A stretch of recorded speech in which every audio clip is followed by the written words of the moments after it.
कृष्णं नारायणं वन्दे कृष्णं वन्दे व्रजप्रियं कृष्णं द्वैपायनं वन्दे कृष्णं वन्दे जगद्गुरुं सच्चिदानन्दरूपाय विश्वोत्पत्त्यादिहेतवे तापत्रय विनाशाय श्रीकृष्णाय वयं नमः।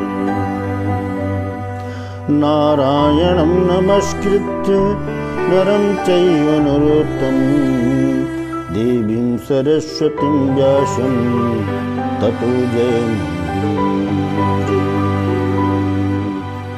श्रीकृष्ण शरणं मम श्रीकृष्ण शरणं।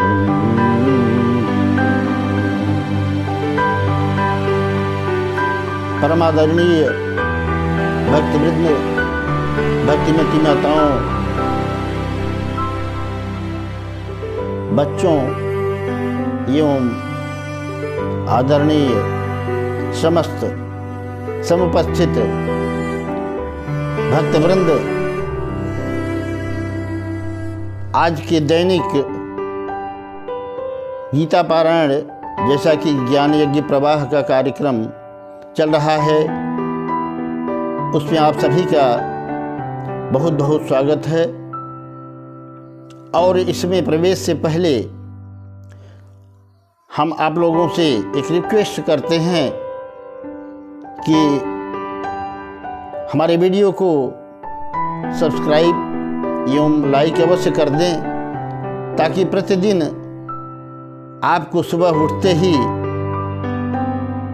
गीता के एक श्लोक और उसके भावार्थ को समझने का पुण्य मिले और प्रतिदिन आप उससे रिचार्ज होके अपने दैनिक जीवन को मंगलमय बना सकें। आइए हम गीता अध्याय 2 के 47वें श्लोक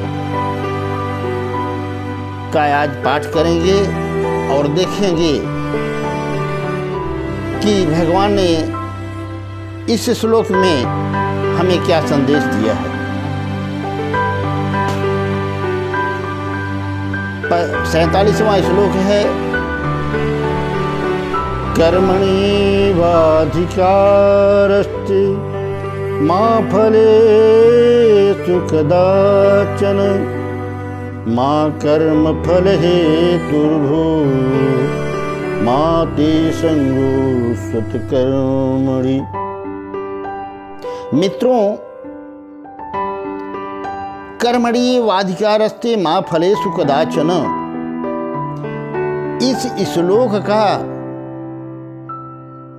जितना भ्रम लोगों में है उतना गीता के किसी भी श्लोक का नहीं। और सबसे गीता का महत्वपूर्ण और लोकप्रिय श्लोक भी यही है। और इस पर अधिक लोगों ने अपना विचार प्रस्तुत किया है, अनेक लोगों ने टीकाएं की हैं, अनेक लोगों ने अपना विचार रखा है। अब ये समस्या सबके सामने आती है। भगवान कहते हैं कि हे अर्जुन, तेरा कर्म में ही अधिकार है, फल में नहीं। और संसार के लोग कहते क्या हैं? कर्म ही पूजा है। और एक प्रकार का ये संशय उत्पन्न होता है कि जब हमारी दृष्टि फल पर ही नहीं होगी, तो हम कर्म में प्रवृत्ति ही कैसे होंगे? क्योंकि कोई भी व्यक्ति किसी कर्म की फल का यदि उसे ज्ञात ही न हो कि फल मिलेगा या न मिलेगा, तो कर्म में प्रवृत्त होगा ही नहीं। पर बात कुछ और है। भगवान जो बताना चाहते हैं अर्जुन को कि फल का चिंता मत कर, की चिंता मत कर, इसका उनका कहने का आशय कुछ और ही है। मित्रों, इस संसार में लोगों की वृत्ति ऐसी होती है कि दुहरी होती है कि हम कर्म करेंगे, कोई भी कर्म करेंगे तो उसका फल हमें चाहिए ही, और यदि फल नहीं मिलेगा तो हम कर्म में ही प्रवृत्ति नहीं करेंगे, कर्म ही नहीं करेंगे। परंतु गीता एक तीसरी ही वृत्ति बताती है। वह क्या? हमें कर्म तो करना है, पर फल की तरफ आसक्ति नहीं रखनी है, दुराग्रह नहीं रखना है, फल की ओर से अपनी दृष्टि ही हटाने ली है। हमें अपने जीवन में एक आदर्श को अपनाना चाहिए, और अपने आदर्श के लिए जब कर्म हम निर्धारण कर लें तो हमें उस कर्म के बारे में सारी विधियां जान करके कर्म में प्रवृत्त हो जाएं। तब हमें फल मिलेगा अथवा नहीं मिलेगा, पूर्णता मिलेगी अथवा नहीं मिलेगी, सफलता मिलेगी या नहीं मिलेगी, इसकी चिंता छोड़ देनी चाहिए। यही भगवान कहना चाहते हैं, और है भी यही। जब हमारी दृष्टि सदैव कर्म फल पर लगी रहती है तो हम कार्य को तन्मयता से नहीं कर पाते, एकाग्रता से नहीं कर पाते, जिसका फल ये होता है कि कर्म का जो फल बनता है उस पर दृष्टि ज्यादा रहने से उस पर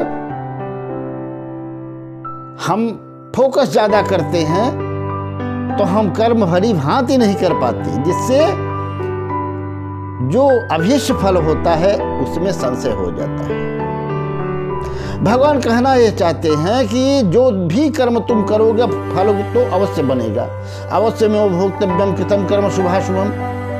आप जो भी कर्म करेंगे तो कर्म का फल तो बनेगा ही।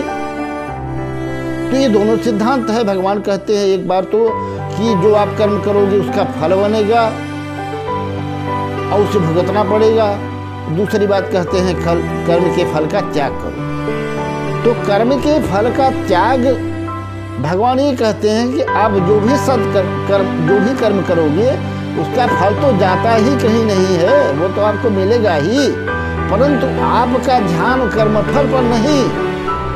आप जो कर रहे हो उस कर्म पर आपका जब पूर्ण ध्यान होगा, तन्मयता और एकाग्रता पूर्वक जब आप कर्म करेंगे, बार बार फल की चिंता किए बगैर कर्म करेंगे तो फल अवश्य प्राप्त होगा, फल कहीं नहीं जाएगा। इसका एक उदाहरण हम लेते हैं।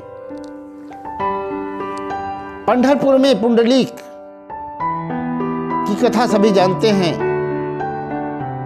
वह मातृ पितृ भक्त था, माता पिता की सेवा करता था, उनको नहलाना धुलाना खिलाना पिलाना चौना डुलाना चंपी करना पैर दबाना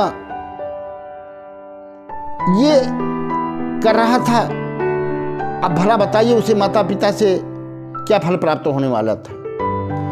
बचपन में प्रत्येक व्यक्ति की यही दशा होती है। माता पिता अपने बालक की सेवा करते हैं तो उनमें कुछ तो कामना होती है कि बड़ा होकर के हमारी सेवा करेगा, नाम रोशन करेगा, मेरा नाम करेगा रोशन, जग में मेरा राज दुलारा। ऐसी कामनाएं होती हैं, फल की इच्छा होती है। परंतु जब माता पिता वृद्ध हो जाते हैं और बालक उनकी सेवा करता है, पुत्र उनकी सेवा करता है, तो फिर उसे पता होता है कि अब ये मेरे किसी काम आने वाले नहीं है। वह तो अपना धर्म समझ के, कर्तव्य कर्म समझ के माता पिता की सेवा करता है। अब बताइए यहाँ पे फल की बात कहाँ आती है? वही बात भगवान बार बार कह रहे हैं कि तुम करने योग्य कर्म करो, यज्ञार्थ कर्म करो, यज्ञार्थात् कर्मणो नित्यलोकोऽयं कर्म बंधना, यानी अपने आत्मा के सहज स्वरूप की प्राप्ति के लिए कर्म करो। आपका कर्म उत्कृष्ट होना चाहिए। ये जो इच्छा शब्द आया है कि बिना इच्छा के कर्म करो, यही कहता है कि आपका कर्म उत्कृष्ट होना चाहिए, ऊंचे दर्जे का होना चाहिए। हाँ, तो पुंडलीक की कथा चल रही थी। पुंडलीक माता पिता की सेवा में संलग्न था। भगवान प्रसन्न हो गए और आए और पीछे से आवाज लगाई, पुंडलीक मैं भगवान, मैं आ गया हूं, मैं प्रसन्न हूं। हाय, धन्य हो ऐसा कर्तव्य परायण व्यक्ति। पुंडलीक ने एक ईंट सरका दी, प्रभु आप थोड़ी देर इस सीट पर बैठे रहें, इंतजार करें, आप ही भगवान नहीं, ये मेरे माता पिता ही मेरे भगवान हैं, ये भी मेरे भगवान हैं।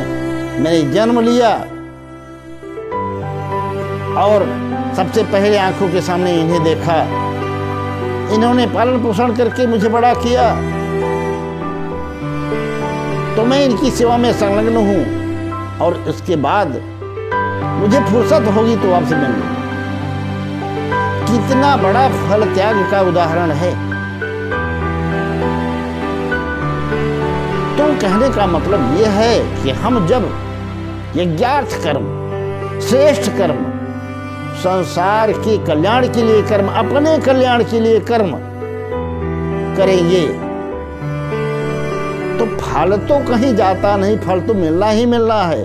और मान लीजिए किसी कारणवश आप जो चाहते हो, जो आग्रह रखते हो, जो अपेक्षा रखते हो, वह फल नहीं भी मिला तो प्रभु और संसार और समाज आपको एक ऐसी ऊंचाई, ऐसा दर्जा देंगे कि आपका जीवन अमर हो जाएगा। मान लीजिए आप जो चाहते हैं वो ना भी हुआ तो भी आप श्रेष्ठता को प्राप्त तो कर ही लेंगे। जैसे आप आईएएस पीसीएस बनना चाहते हैं, उसके लिए आपने पूरी तैयारी कर दी और पूरे मन योग से किया और मान लीजिए आप नहीं बन पाए तो आप इसके लिए तन्मयता पूर्वक जितना कार्य किया और जितना ज्ञानार्जन किया, आपका ज्ञान तो कोई छीन नहीं ले सकता, वो तो आपके पास रहेगा ही। मान लीजिए आपको पद प्रतिष्ठा आपको नहीं मिली तो भी आपका ज्ञान तो अब क्या साथ आपके साथ रहेगा और वह ज्ञान अन्य क्षेत्रों में प्रयोग करके हो सकता है उससे भी उच्चतर स्थिति को प्राप्त कर ले। भगवान के कहने का आशय ये है कि तुम अकर्मी में न बनो और कर्म फल का हेतु भी मत बनो। लाभ हो जाए हानि हो जाए उसका हेतु करता अपने को न मानो। तुम्हारा तो बस एक ही काम है कि जो कुछ भी तुमने अपने लिए हितकर, समाज के लिए हितकर, राष्ट्र के लिए हितकर कार्य निर्णय कर लिया है उसके लिए फल की चिंता छोड़ दो और एकमात्र कर्म में ही लग जाओ। कर्म में ही आपका सारा विचार, सारी इंद्रियां लग जाएं। पूर्ण तन्मयता और एकाग्रता से ऐसा कर्म करें कि आपका जीवन ही कर्ममय हो जाए और आपका जीवन कर्ममय ही नहीं, जो फल आप चाहते हैं वह फलस्वरूप जीवन हो जाए।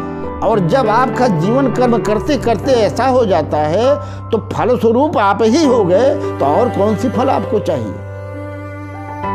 पुंडलीक के अलावा फल त्याग का दूसरा उदाहरण तुकाराम के जीवन में आता है। तुकाराम की भक्ति से शिवाजी महाराज जब बहुत प्रसन्न हुए तो उन्हें सम्मान के लिए गाजे बाजे के साथ अपने मंत्रियों और सैनिकों को भेजा उनको बुलवाने के लिए। तुकाराम ने जब ये देखा तो भगवान के सामने जाकर के, उनके चित्र के सामने जाकर के रोने लगे कि प्रभु, क्या मैं इसीलिए भक्ति कर रहा हूं कि आप ये छोटे मोटे उपहार, प्रशंसा, नाम, यश, बढ़ाई दे करके मुझे अपने भक्ति से टालना चाहते हो? और तुकाराम जी ने फल त्याग का सर्वोत्कृष्ट उदाहरण पेश किया है। मित्रों, भगवान जो गीता में कहते हैं कर्मण्येवाधिकारस्ते, इसका मतलब ये है कि हम जो भी कार्य करें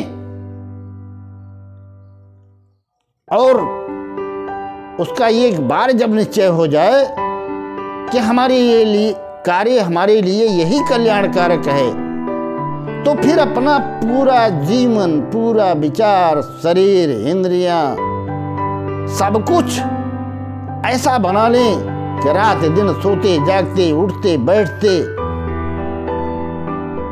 उस कर्म में ही इतना लगे जाएं, तन्मयता और एकाग्रता पूर्वक करें कि आपको वह कर्म का फल अपने आप ही मिल जाए।